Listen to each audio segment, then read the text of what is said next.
Hi, welcome to a workshop on test anxiety, hopefully alleviating test anxiety, for the Center for Academic Success for Butte College. My name is Janine. I've been teaching here at Butte College for the last 17 years. I have a master's degree in political science with an emphasis in constitutional law and political theory. So I teach US government and California government here at Butte. I also have a master's degree in clinical mental health counseling, and I'm a full time clinician counselor in Chico. With my background in psychology and political science, and as a teacher, I've given a lot of tests, but I've also taken a lot of tests. And so I'm excited to be here with you today to talk about some of the strategies and techniques that we can use to alleviate some of the test anxiety that we all face. Uh, as we look at the prevalence of test anxiety, about 16 to 20% of students have high test anxiety, and another 18% are troubled by moderate to high test anxiety. So, just the people with moderate to high test anxiety is quite a bit. And the American Test Anxieties Association has said it is the most prevalent scholastic impairment in our schools today. It is an impairment. It's tough when you get anxious, when you get triggered. It's very difficult to think, especially in the higher ordered thinking in college. So it is a difficult thing to do. I think the most, um, or I think this slide is really here just to normalize this for you, to help you feel not alone in it because you're not alone. I've been through a lot of school, and I've been a teacher for a long time. And test anxiety is just part of the experience, it's part of the journey. Um, I think that's important to pay attention to. And I think it's important to understand that acceptance of that is a huge part of becoming okay with it and alleviating some of the test anxiety that you're feeling. Oftentimes, when we resist something, we have anxiety and then we get mad at ourselves for having test anxiety. Like, what's wrong with me? I can't believe this, and I'm feeling this way, and I'm breathing shallowly, and my heart's racing, those kinds of things. It actually makes it worse. So, the ability to accept that there's going to be test anxiety makes it a little bit more bearable, and knowing that you're not alone in it. It's pretty normal to have some level of test anxiety. And on this side of graduate school, I'll just tell you, it never really goes away. You learn to manage it and you can do well, but it's not something that you can ever really get rid of, I don't think. I don't know, maybe you can. Let me know if you can. But all the way through, every test just seemed like it had so much weight to it. I wanted to get good grades. I wanted to be able to become a licensed counselor. I wanted to be able to, do the things that I wanted to do. And I needed to be able to take those tests well. So there was always a little bit of test anxiety. So let's look at some of the reasons that test anxiety happens. But first, we'll talk about how it presents. What does it look like? We'll talk about two ways: the physical manifestation, so in your body, how you feel in the moment, and then there's the psychological or emotional and mental issues that present in test anxiety. So, physically, um, again, there's going to be this racing heartbeat.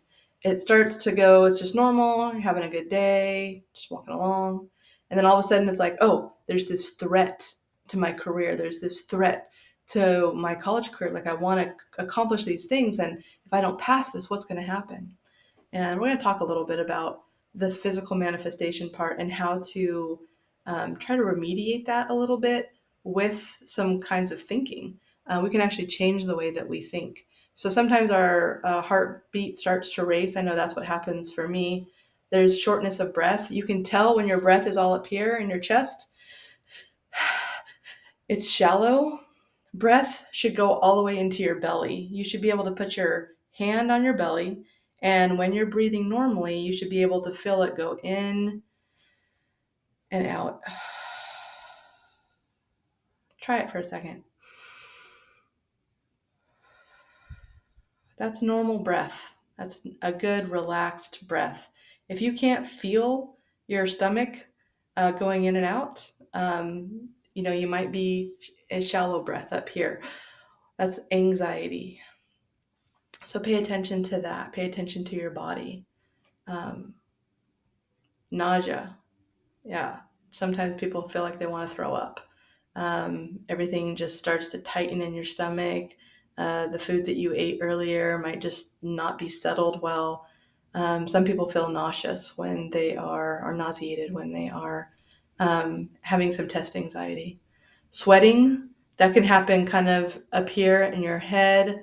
It can happen at your neck or in your palms. Your palms might get sweaty. That happens if they start shaking a little bit and they get a little sweaty. These are all very normal reactions to test anxiety and being triggered a little bit. Um, what other ways do you physically feel test anxiety? Does your forehead get hot? Do you all of a sudden lose your train of thought and you can't think clearly anymore? That happens.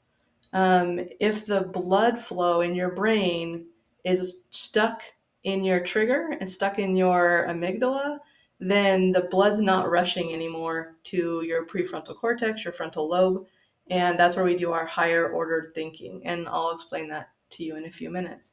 But where else do you feel it? Do your legs start to shake? Do they get kind of numb where you can't feel them? What are the other ways that you present in your test anxiety because other people are feeling the same way? So, psychologically, there's some manifestations as well. One is worrying. You start to worry about what's going to happen down the road, right? If I flunk this test, then I'm not going to get into this other college, and then I'm not going to be able to do what I want to do in my career, right? All these different things start to happen. You start to worry, and then worry starts to snowball, and then it makes it worse. There's nervous thoughts that happen. You start to think what might be embarrassing to you. You might be looking around at other people and you might be thinking, well, how come they look totally calm and normal? How come they look like they know what they're doing? Did I not know something? What happened? And all of a sudden, there's these nervous thoughts like you're the only one that doesn't know something. But you can't really tell what other people are feeling inside. Some people present as very calm, but they're very nervous and very worried as well. They're probably looking at you thinking the same thing. Well, that person looks really calm. What do they know that I don't know? So everybody's kind of doing that, and you end up having all this worry and these nervous thoughts about the test that's coming up. And then you have this inability to focus or remember material. You start to kind of just numb out, right? You just zone out and go, oh, I don't remember anything anymore. But if you can get back into touch with your body, then what happens is you start to allow the brain to function normally again, and you'll remember that material. But it does happen. It's kind of frightening when you've done a lot of studying and all of a sudden you can't remember the material. But if you can remember that it's a quick glimpse, right, of what could happen. But because you're going to learn how to focus your attention back on your body, you're going to become aware of your body and your mind, then you'll start to calm down. It's really kind of a cool thing. You can actually trick your body into stop worrying and stop that physical manifestation of anxiety by just paying attention to it. You put your hand over your heart and press down. It kind of touches on your vagus nerve that goes through your entire body. It makes you breathe deeply. And what it does is it helps you put your awareness on your body. And then once your awareness is there, your body starts to calm down. It just does it automatically. It's kind of a little trick that you can do as soon as you start focusing on your body and how you're feeling, your body starts to calm down. So why does this happen? Um, for a long time in our tribal existence, we would be triggered by something for survival. If a tiger came around the corner, we would immediately be triggered. And we should be, right? Because a tiger can kill us. And so for survival, we needed to be able to be in a fight, flight, freeze positioning. Now we have something called fight, flight, freeze, or fawn. Those are kind of the four things that we end up in if we get triggered. So when we get triggered, we either want to immediately fight. Think about that time in your life when something happened and just a quick trigger happened and you wanted to fight, you just went after something. Or you froze, right? You were afraid, and so you froze, you didn't know what to do, and you couldn't move. So it was like kind of that paralyzed fear. Fight, flight, or freeze. So flight, you might have wanted to immediately just run away. That's a really good thing to do when there's a tiger around the corner. Um, not great when you're trying to take a test. So it's a little bit different, right? You feel that threat to your life, but the threat to your life isn't as real as when there's a tiger right there in front of you. So when you have this fight, flight, freeze, or fawn, this triggering, what happens is it shuts down your ability for higher thinking.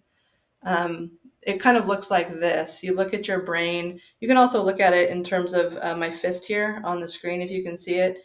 You've got your eyeballs up here and here. So this is your prefrontal cortex right here.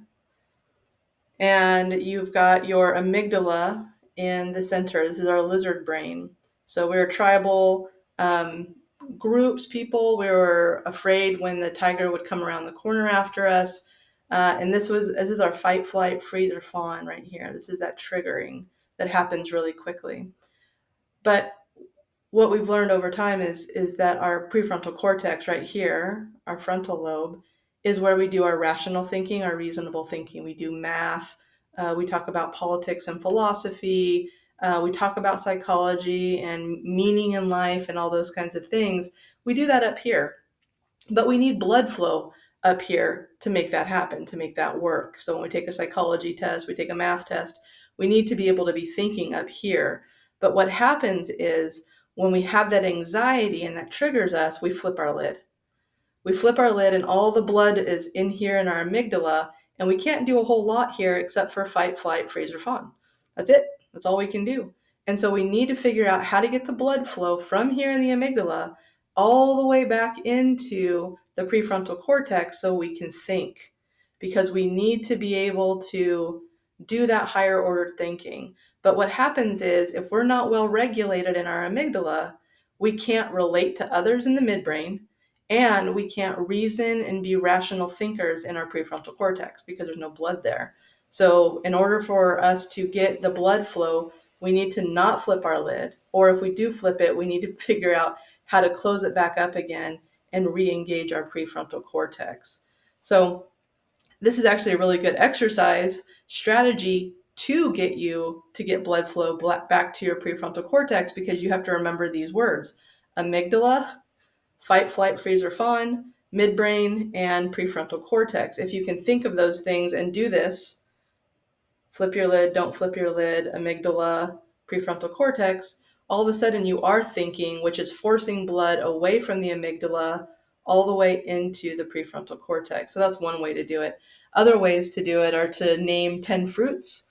1 orange, 2 apples, 3 bananas.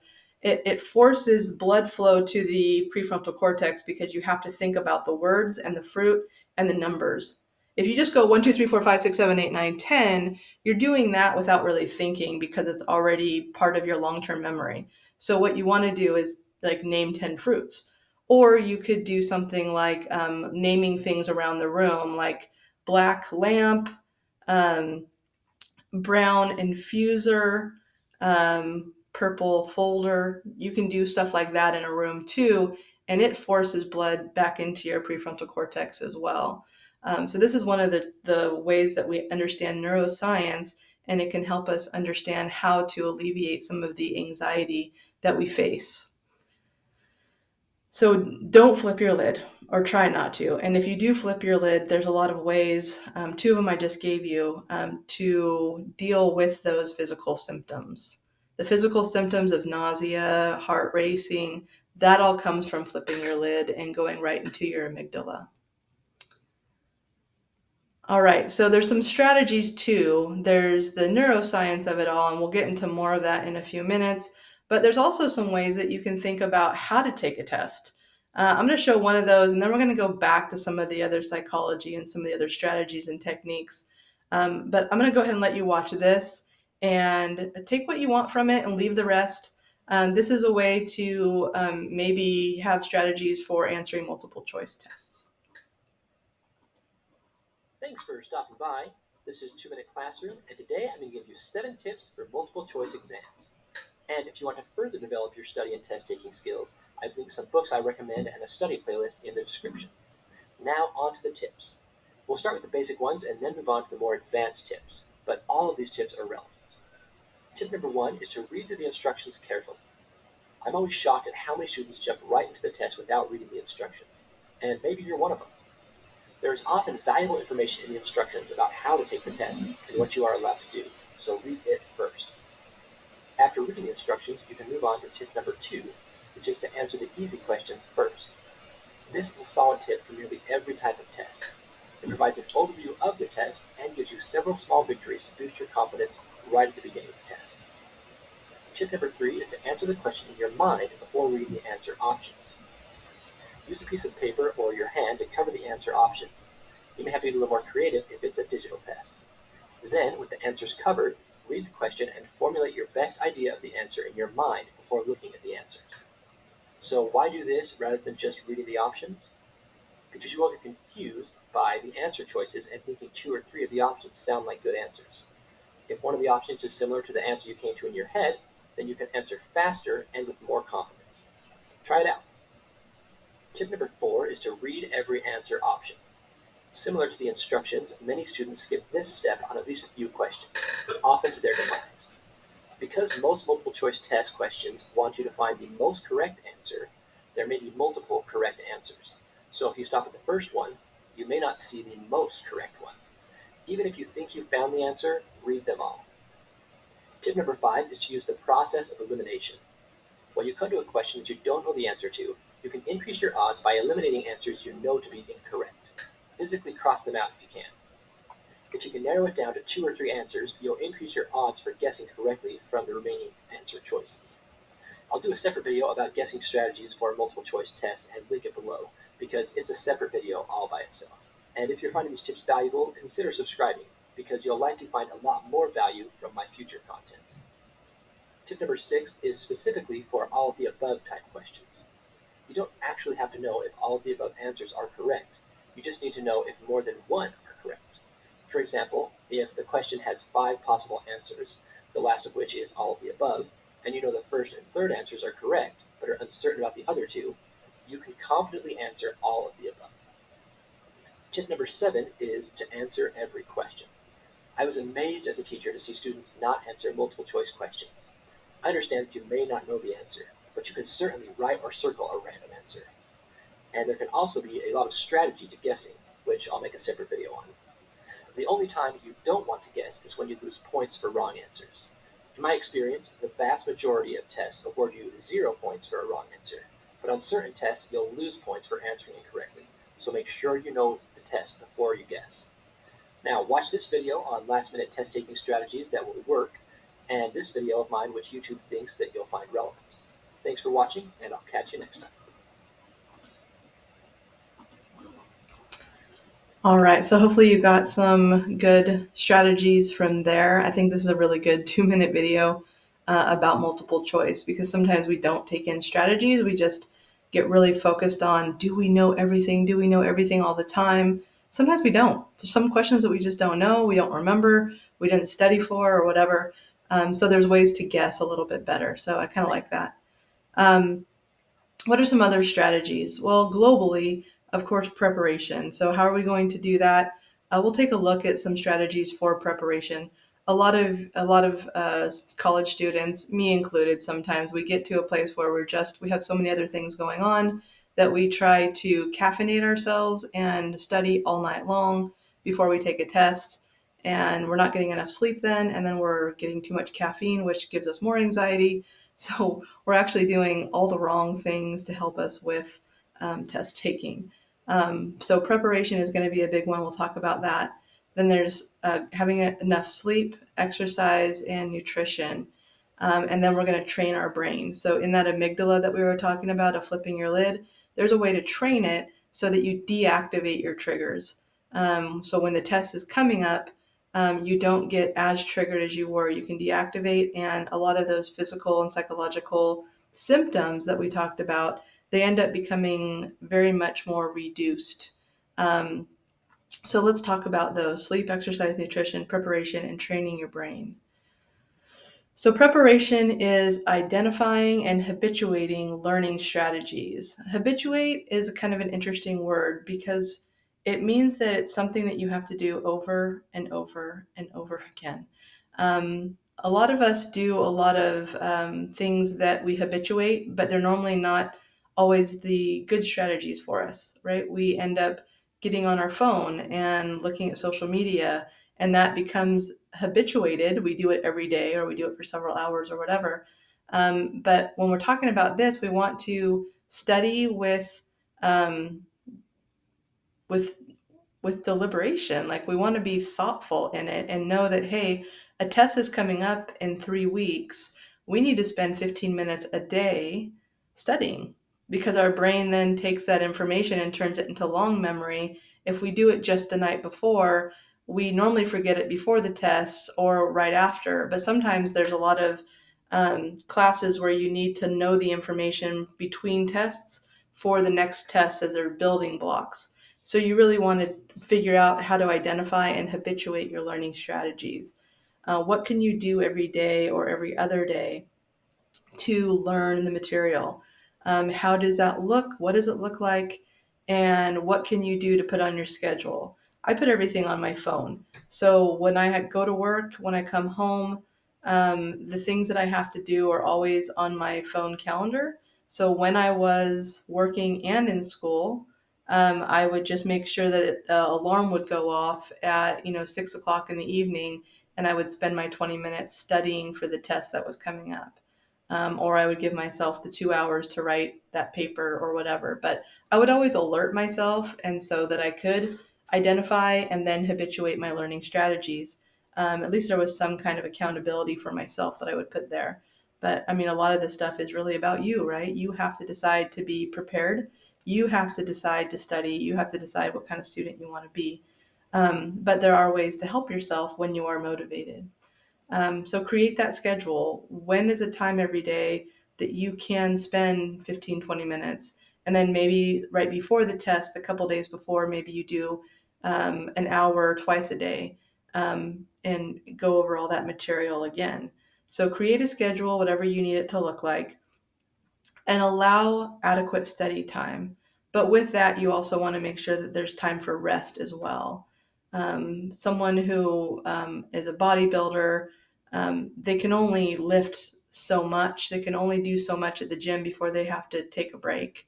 They can't get ready for the bodybuilding competition the day before. They have to do it a little at a time, or a lot at a time, like every day for months and months before that competition. The same is true with our brains.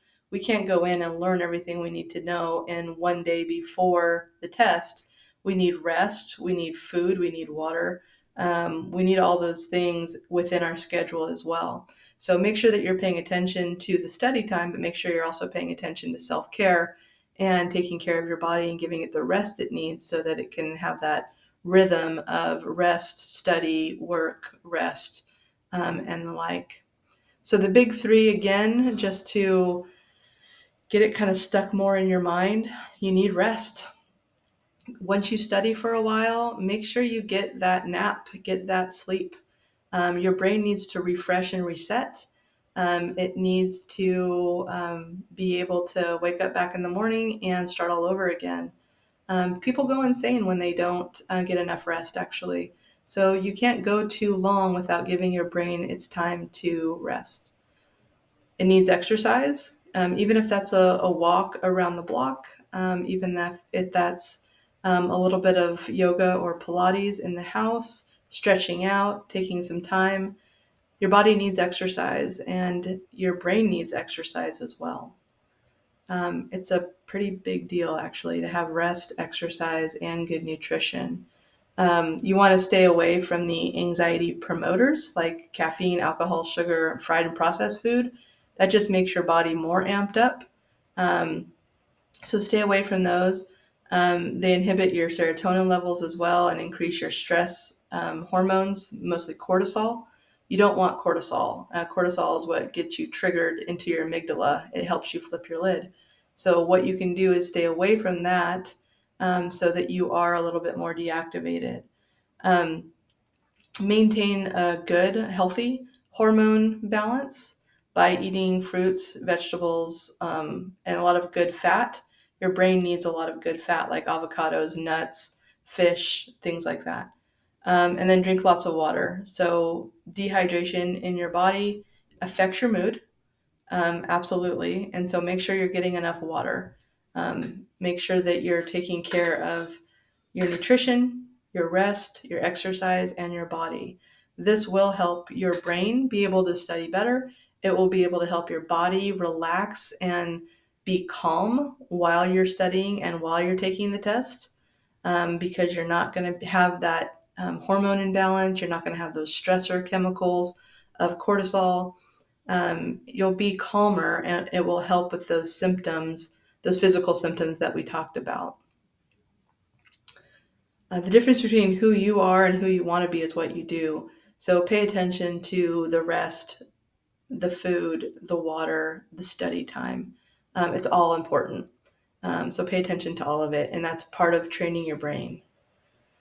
Another way to train your brain is going to be positive psychology. If you see here, your brain, oftentimes, a lot of our brains, maybe yours doesn't do this, but a lot of our brains, they have this critical parent in us, this internal parent that's telling us, you should, you ought to, you're not good enough, something like that. And so our brain is always looking at the bad, bad, bad, bad. It's got a magnifying glass on the bad, right? But then our body, our heart, or the rest of our body says, hey, look over here. There's all this good stuff happening. There's all these things that are good for us, right? We get to go to college. We get to get higher educated. We get to live in a free society. We get to, be relatively safe in our community. Um, we can compare ourselves to a utopia, or we can compare ourselves to the rest of the world throughout history. We have clean water. We have electricity that goes on and off and keeps us cool in the summer and warm in the winter. There's a lot of good things that we can look to if we think about it. And I think it's good to do that because it helps us to expand our thinking. It helps us to expand ourselves so that our stress is reduced.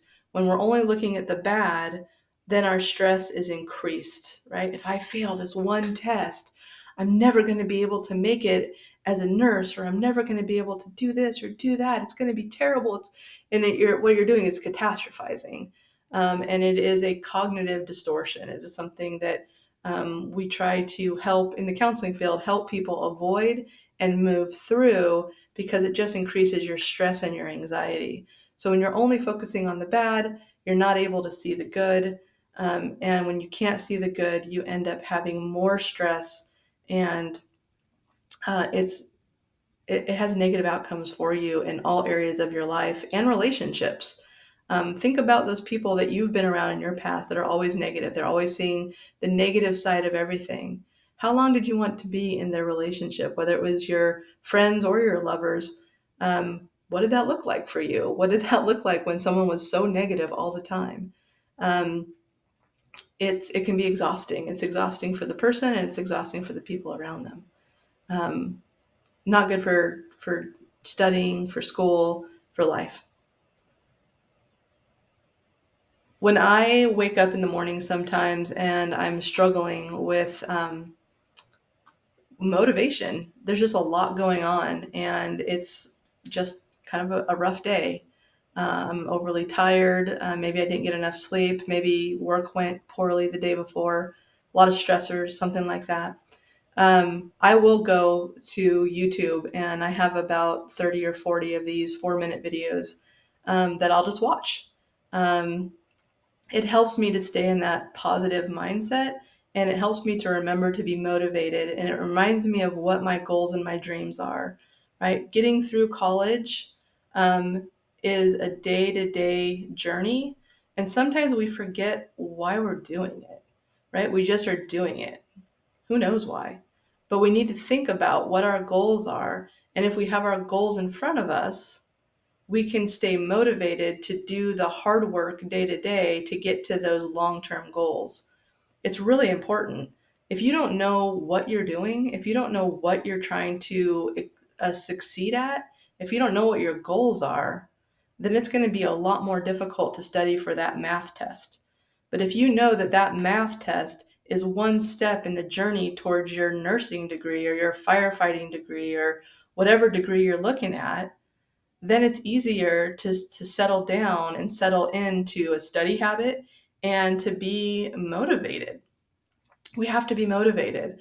I won't show you this whole thing, but I just want to show you a couple minutes of it, because this is something that I do regularly at the beginning of the week when I'm feeling just a little bit tired and I might be forgetting what my goals and dreams are. You might have more talent than me. You might be smarter than me. But I will not be outworked. Period. It's such a simple, basic concept. It's the guy who is willing to hustle the most is going to be the guy that just gets that loose ball. There's only one thing you cannot purchase. There's only one thing you cannot buy, and that's what real peace do. That's something you're going to have to do. You got to put more energy, and you got to put more effort in your stuff than anybody. So you get up at 4, and then get up at 3:30. So you read the book once, and then you didn't get it. Read it twice. Read it 3 times. If a person leaves at 6, you got 8. If a person makes 100 calls a day, you make 200 calls a day. If somebody practices 3 hours, you practice 5 hours. If somebody practices 6 hours, you practice 8 hours. If someone reads 2 books, you read 4 books. Just do a little bit more. Because there's somebody out there who wants your spot. And so you gotta embody excellence. There's one thing to be hungry, it's another thing when you're starving. You're starving for greatness and starving for success. You start training, train like it's your life, not a game, like it's your life. Like it's the last opportunity, the only opportunity. See, a guy like me, I knew someone was better than me. There's more talented people than me. Probably more talented than you. But you might outwork me for 30 days or 60 days or 90 days, but you ain't gonna beat me over a year. You can't outwork me over 2 years. You're not gonna outwork me over 3 years. I'm gonna get you eventually. I'm a tripping damn faucet. I just keep coming at you. All right, so I thought it was important just to show you a couple minutes of this. They're only about 4-minute videos or something, but I really like them, and I really do believe in positive psychology, that positive self-talk, that I can do this, um, because there's sometimes I just forget that I can, but I can, and you can too. You have to know it, right? Because you have self-fulfilling prophecy. If you think you're not worthy, if you think you're not lovable, if you think you're not smart enough, you end up bringing that out in yourself. So positive self-talk is really important as part of your motivation in your studying and in your goal keeping and attaining. So make sure there's positive messaging in your life as well. That's why I listen to these sometimes, because work is hard. There's a lot of negative things out there in the world. There's the news, there's social media, there's all sorts of things that are negative. So why do we keep those in our lives? Keep positive messaging in your life that you can do this, that you are good enough, that you are smart enough. And once that's established, then the studying is easier. And it's important to keep your mind thinking in those positive messages. One thing you can do is say, I have to take a test versus I get to take a test. What's the difference in that? One is you're a victim and you have no power when you're a victim. None, because you're a victim. So, oh, I have to take this test. Then it's like just dread when I have to study. Oh, I don't want to study this. I have to take a test. What if you got up in the morning and thought, man, there's a lot of people in the world that have to work. There's a lot of children who are sold into sweatshops that have to work. And here we are in this country where we get to go to college and we get to talk and study for tests and we get to advance ourselves. What if we looked at it that way and said, wow, I get to take a test. I get to go to college. Not everybody does. Not everybody has been able to throughout history. Not everyone gets to, even in this world today. So, looking at this in terms of I have to take a test versus I get to take a test changes you. It changes you radically because you all of a sudden have this volunteer, this master of your own destiny rather than a victim status. Victims say, I have to take a test. Volunteers and people who take um, their own their own goals, their own success seriously, they see themselves as getting to take a test. I get to get up and go to work. I get to take this test. I don't know. What do you think? You think that might work? Think it might help a little bit with study habits? Because if you're looking at it like I have to take a test, then why not just go out and have drinks with your friends? Why not go and do something different? But if you say, I get to take a test, I get to pursue my goals and my dreams, then why wouldn't you sit down for 20 minutes, 30 minutes a day and study and get that stuff done? What are your goals? Do you even know what they are? Pay attention to that too.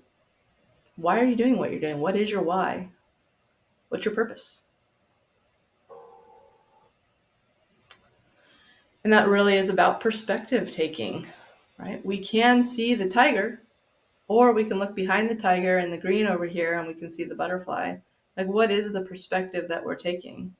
So it's important to notice what we're thinking about and what we're looking at, because the things that we pay attention to are the things that manifest themselves for us. It took me a long time to get through my second master's degree because I was teaching and raising kids. And so there was times when I looked at it and it just looked like too much. It was too many units. It was too much money. It was so big. But I started changing my perspective and I started just doing one semester at a time. And I just started working through it. And I eventually got done. And I love what I do. I love being able to teach and I love being able to be a counselor. So it was hard work, but it was satisfying. And it was something that I had to change my perspective on in order to be able to move forward the way that I did. And so I'm pretty proud of myself for being able to do that. And I only say that to you because you can be really proud of yourself too. It's a pretty awesome feeling to think that, hey, I had this goal and I achieved it one day at a time.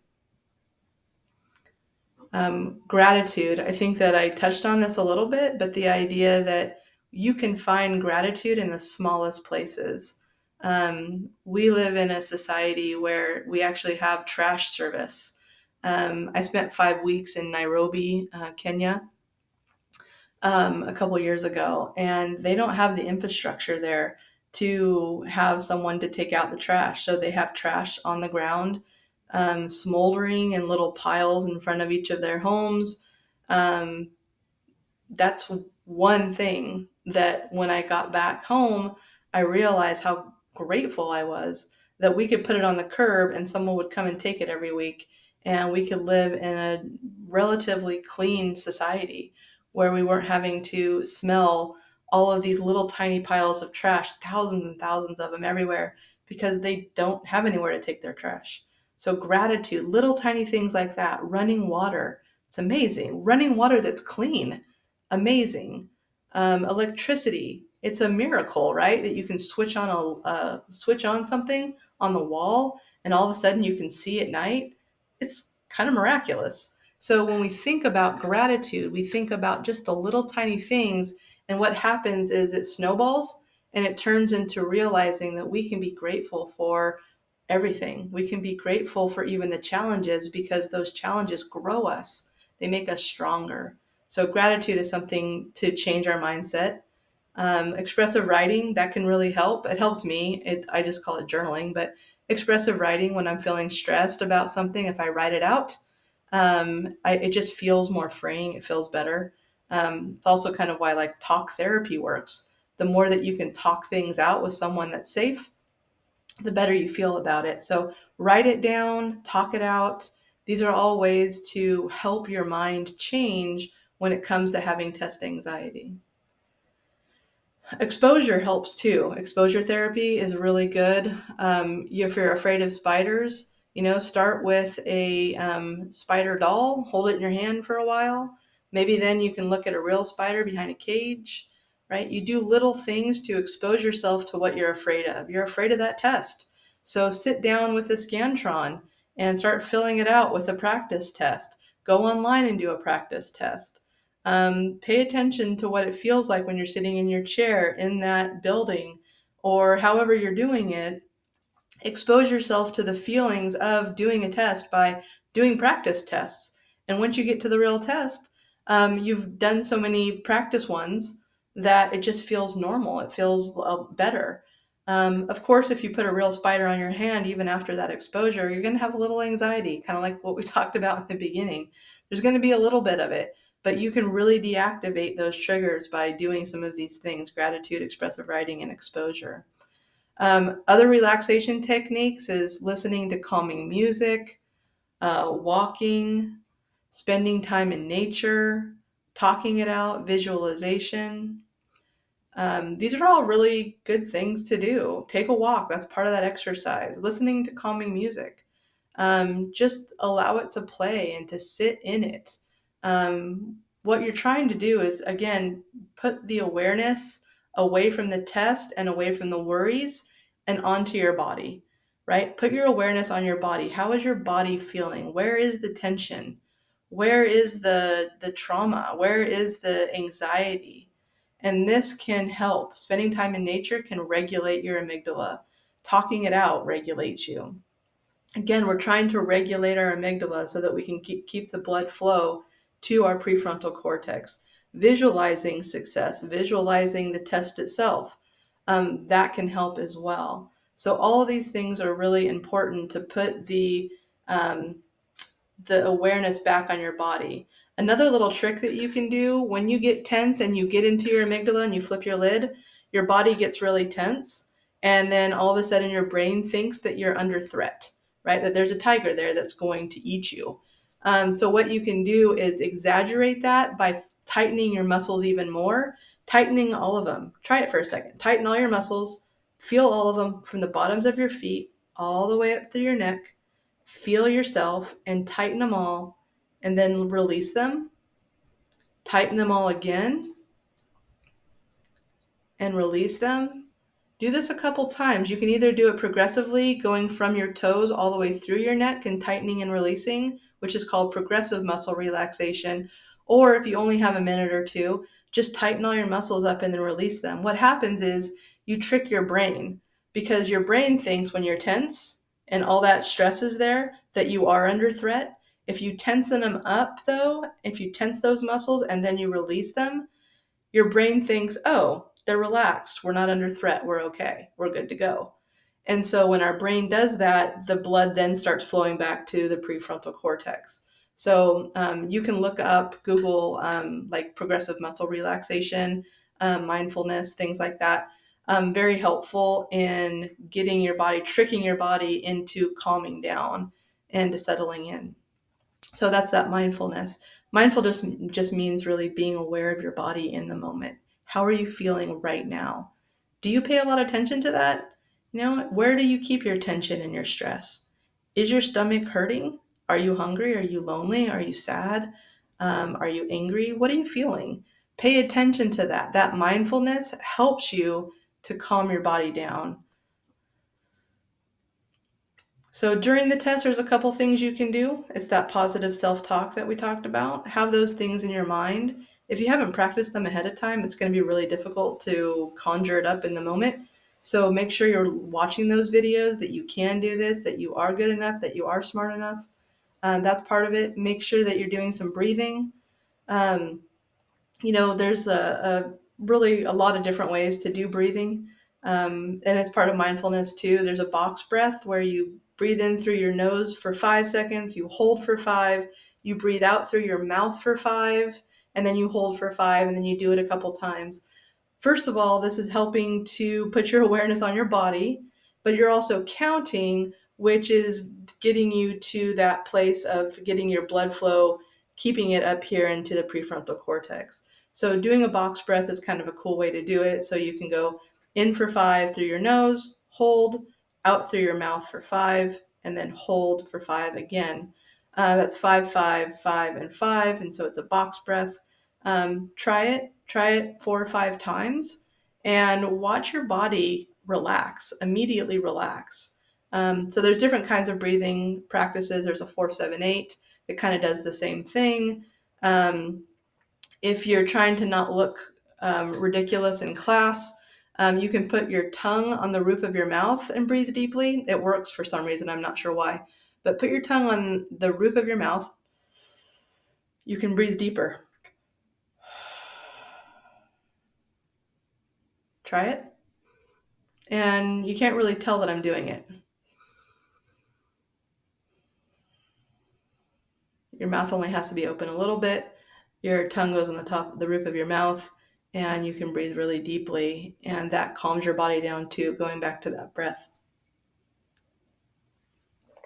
All right, a couple more things. Visualization. Visualize yourself getting a good grade. Visualize yourself in a safe place.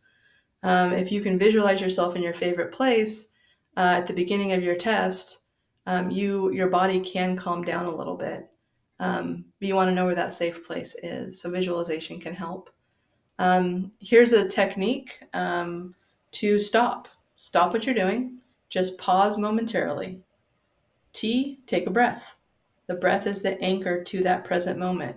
When you're paying attention to your breath, especially with a box breath or a 4-7-8, you really have to pay attention to do it right. And then you observe. Notice what's happening inside and outside of you, and then noticing what you feel.